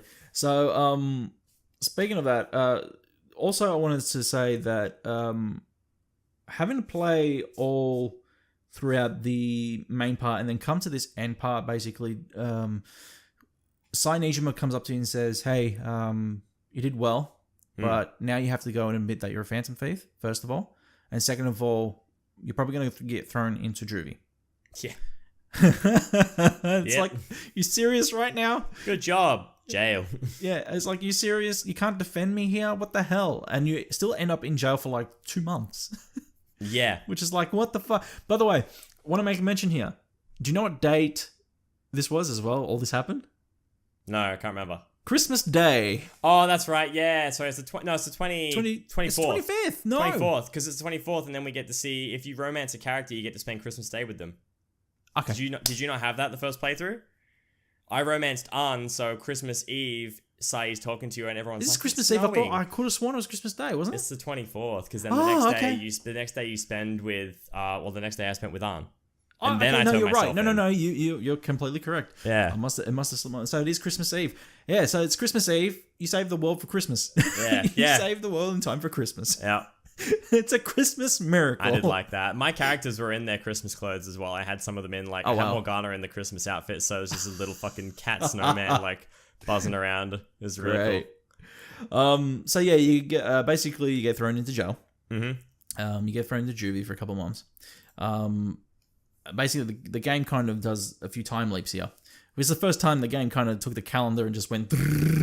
I noticed that. I was like, "Fuck!" It's skipped from like December to February, and then February to wow. Yeah, and you get picked up by Sojiro. Yeah. Daddy comes to pick you up from jail. Yeah, It's like, sup, Dad. I like that. That was cool. Yeah. So he comes to go pick you up, and he's like, "Hey, you got your friends waiting for you over at the cafe, and they're all there. You all have a big party. Yay, Joker's back." Mm-hmm. Nothing much happens from this point other than like, until we hit Valentine's Day, where you, so this is where I'm kind of gonna, what's up? Doesn't Morgana come back in that bit too? Oh yeah, Morgana comes back. I was gonna say there's something pretty big that happens there. Yeah, Morgana does come turns back, up yes. being like, "Oh, you're back. I've been Just walking around alive the whole time. Yeah. I didn't want to come back after saying my dramatic goodbyes." Like, you fucking serious, cat? Yeah. Now I hate you again. I'm happy you're back, but you could have just turned up again and made everyone happy. I forgot about that. Yeah, Morgana does come back, and everybody's like, "What happened?" And it's like, "Oh, I didn't want to come back because I made a speech, and if I came back, it would have been weird." My notes for that literally just says in all caps, "Morgana came back. What the fuck?" It was great, and they all had their party. Whee! And then now we get to this. I want to, but before we get into Valentine's Day and everything, want to jump into our usuals. So, give me your final Confidant rankings. Do you remember any of them? I don't remember all of them. I know I got Kawakami because like a lot of time we had to kill, I think, like after a certain point because we got the calling card stuff ready for Shido pretty not early, but like had some time. Yeah. So I got Kawakami and Takemi up to 7 and 6. An was obviously 10. Yeah. Sojiro was 10 as well. Sojiro called us. Sojiro calls Futaba calls Sojiro dad as well at one point. Yeah. And he's like, "Can you say that again?" And she's just like, "Yeah, I can say it again." And then he calls me a man in his family as well. Like the character, like he calls you a man in his man in the family. And it's like, fuck, man, this guy's real cool. You obviously like you've made like a pretty big impression. Yeah. Also, because we're not going into the Valentine's Day bit yet. As you leave to go to leave entirely. You give him you have an option to give him your journal of staying there. Right. And then he takes it from you, and he's just like, it's not really that important now, but thanks. And when you leave, yes, truly leave, you walk out, and he's just like, you're like, thanks for everything, and he just goes, yeah. And then you walk out, and then he just turns around and looks at the book, and he's like, I was like, fuck, Sojiro, no. I'm sad. Oh man, that was that was probably like one of the saddest parts of the game. Like, I say sad, it's happy sad, but like seeing Sojiro's emotions finally like come through out like a bit more. Obviously, apart from his whole arc there, like getting through his Confidant rankings, but he was ranked 10, so a bit of a tangent awesome. there. So you maxed him, yeah. I maxed him. I got who was the girl at the church again? I can't remember her name. The one that plays that game. Oh yeah, I can't recall her name. Shogi, the Shogi Master. Shogi Master, yeah. I ranked her up to like 4 or 5. She was one of my favorite characters too. Yeah. So you actually went to the church. You finally went to the church. I did eventually because I had some time. Like I didn't know what to do after Hifumi, Togo. Yeah. So we leveled her up to. I don't recall all the rankings. So it was I know like we 4 had or 5, but you finally got there near the end of the game. So to actually get there like 4 or 5, props, man. We did pretty well. Like most of I think all, if not, there's the speech giving man. I don't think I touched on at all. Yeah, that's okay. I'm doing him now. I've maxed him already. But and on the arcade kid. I have not, like, honestly, I just found out about this kid and I still haven't ranked them. No way. Yeah, no, I found him because he was for I think it was Tower or Pillar. There's some arc of Persona that he is part of because I wanted to rank up Seth faster, and Seth's is like Tower or something like that. Yeah. And he's the one that's part of it. So I wanted to rank up Seth, so I found him, and he teaches you about like how to play the shooting game and like you fight the cheater in Mementos and stuff. So it's really cool. I got him done too. Or not all of it, but he was also like rank 4, 5, 6, somewhere in the middle there. Nice. Mishima was 10. Mishima was max Very rank. cool. I think that's pretty much it. Futaba was 8, I think, by the end. I didn't get to the point where I could romance her yet. That's all right. And Makoto. And Haru. Yeah, Makoto and Haru. Makoto, I was stuck because I couldn't, I wasn't a high enough charm ranking. All right. Charm is still level 4, and what was the other one? Kindness? Kindness was max because I was able to do Sojiro, or his thing. Guts? I think. Maybe. Guts was the other one. Everything else was like maximum, except for charm and guts. Fair enough. Yeah. Oh, there you go. That was going to be one of my questions. What's your final social stats? But there you go. Yeah. We did well. And your final romance was one and only Arn. Only Arn, yeah. I didn't get because I didn't get my charm up high enough. I couldn't romance Makoto because that's all I needed. If I'd have done that, I could have gotten Makoto. If I'd spent more time with Futaba, I could have done that too. Okay. So now that you've done that, I'm going to spoil something for you. So you could have romanced quite a few girls throughout this game, including the Doctor. Yeah. And Valentine's Day, when it rocked around, if you did not answer the text messages or only went on a date with one of them, the next day, they all end up at the bar, at the cafe, and kick your ass. Oh, seriously? I'm serious, yeah. I'll actually send you the video later, but they basically all come in and they're all like, hey, I saw you win here last night with somebody, and then they all come in. And no. The scenario starts off with Sojiro running into the bar and going, what have you done? And he's like, like literally, word for word, what have you done? And he's like, and you're like, what are you talking about? And he's like, they're all outside, they're all angry at you, and they all just come in, and you are fucked. They're all standing in front of you, and you're just standing like, oh shit. So if you multi-romance in the game, and what happens if you spend time with them? Can you spend time with all of them on Valentine's Day? No. So no matter what, if you romance more than one character, you get beaten up at the end. You're fucked, yeah. So I did that. I accidentally did that, and I think you saw the tweet, and you said, "Oh, too late. I saw that." But because you tweeted a picture about having 9 romances. Yeah, and I made it, but it was a mistake. Oh. It was a mistake. I kept pressing the X button. I kept mashing the X button. Oh, yeah. Sorry, yeah. And I sent it to Erica I wanted to do it in the game for a meme anyway. Erica Harlacher, who's actually the voiceover for Arn. Erica Lindbeck, who's the voice for Futaba. Yeah. And the voiceover artist for Makoto as well. And Mog as well. I tagged the voice artist, and then Mog came into the conversation. They were like, you scum, you this. I'm like, ladies, I swear, I just pressed X. Playing the game. It wasn't my fault.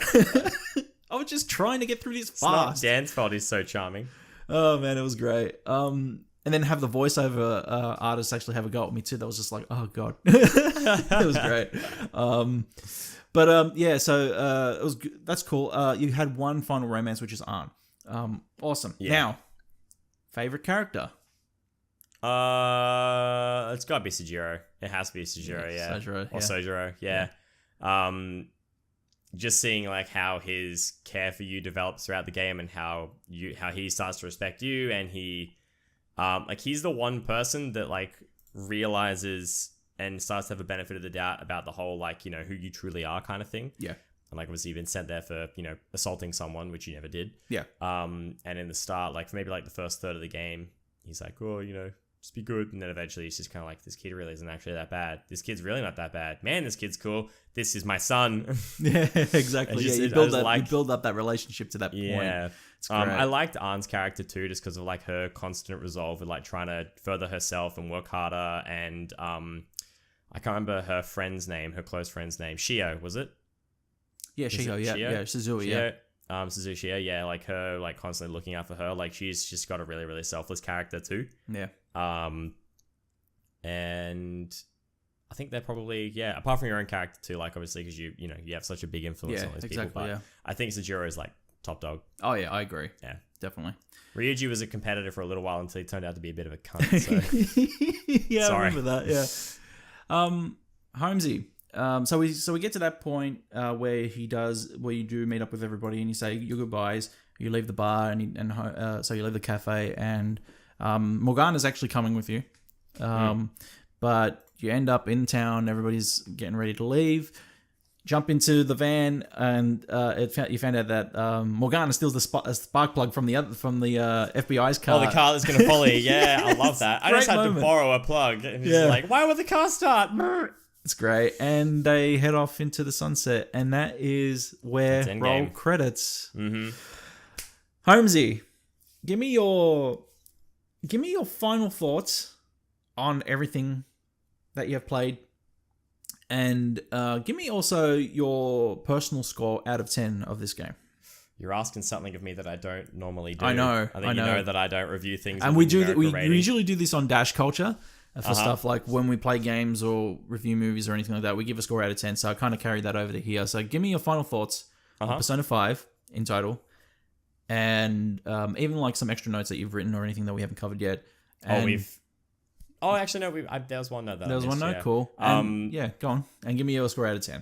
It's definitely a game that I'm glad I played through. I know, obviously, if you listen to the podcast or watch the stream the whole way through, you'll know that I had my reservations about it at the start. Yeah. But I'm really glad I saw the whole game through. Yeah. This is definitely a commitment level game. Like, if you're going to play it, you need to really like sit down and like convince yourself you're going to finish this game. It was really, really well done though. I can't recall who the developers for this game now. That's the one thing I always forget. Atlas, that's right. Yeah, so they've done like a phenomenal job putting this game together. I think given the scope of the game, like how big it is, I can't see any plot holes in the game too, which I think is also the thing that kind of dumbfounded me, that there's so many different ways this game can be played and done, and the order of events, and everything that has a true cause and effect in game makes sense and is linked together. Everything, absolutely everything. It's I think one thing as well that I liked about the game was the attention to detail. There was little things as well, like Lavenza being with you like the entire time and stuff. Like Lavenza's voice was the one that was constantly talking to you. Whenever you got a new confidant, she was that voice that was talking to you the whole time. Right. She's like, I've been with you the whole time. Like Lavenza's voice has been the one that's been telling you with the birth of something persona, etc.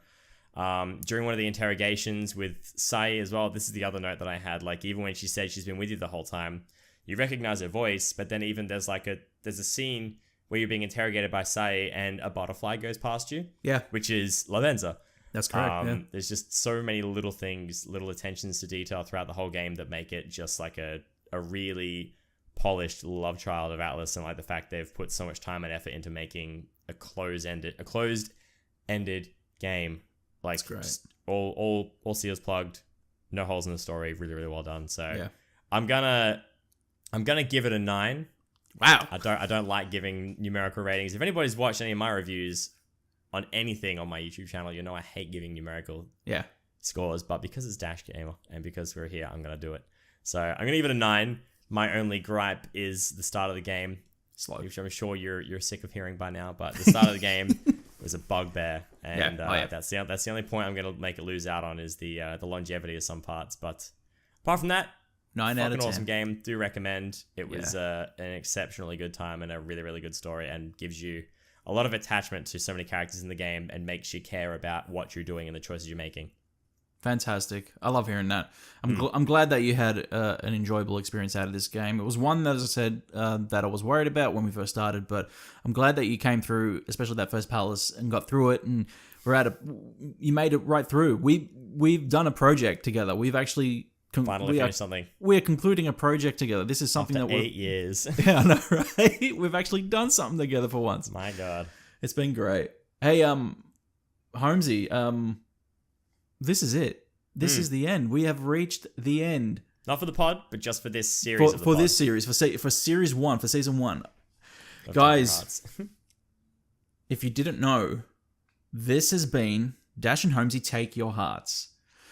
Make sure that you catch Holmesy on Twitter and on Twitch at Holmesy5. Make sure you catch myself on Twitter at Dash Gamers. Make sure that you follow us on iTunes, Spotify, SoundCloud, other services, dashandholmesy.com, where you can give us that cheeky 5-star rating to help us out. But yes, once again, this has been the final episode in season 1 of Dash and Holmesy. Man, thank you so much for doing this with me, by the way. This has been great. Been a good time.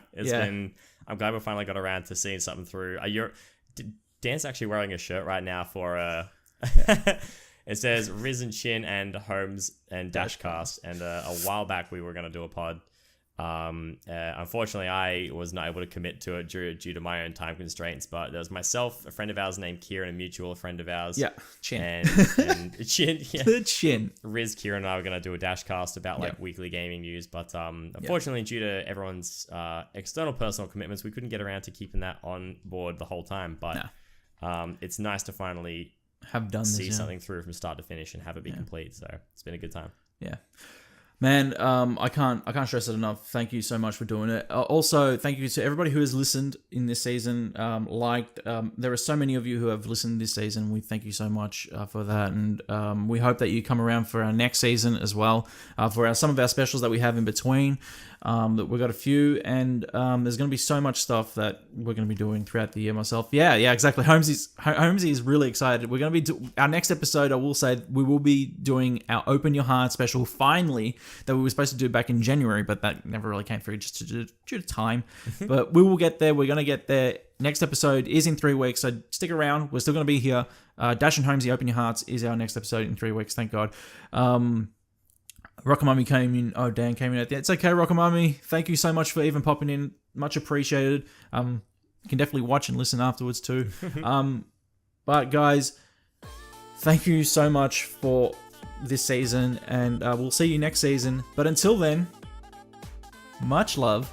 Stay hungry. 「これだけすくっても指の前だからこぼれる」「砂よそれでも目に見えてるものだけが全てじゃない」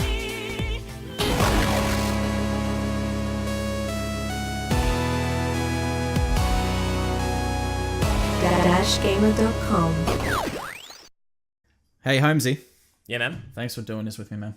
It's been good. It's been a lot of fun. I really appreciate it, dude. I really do. But I do have something to tell you. Yeah. It's not over. Wait, what?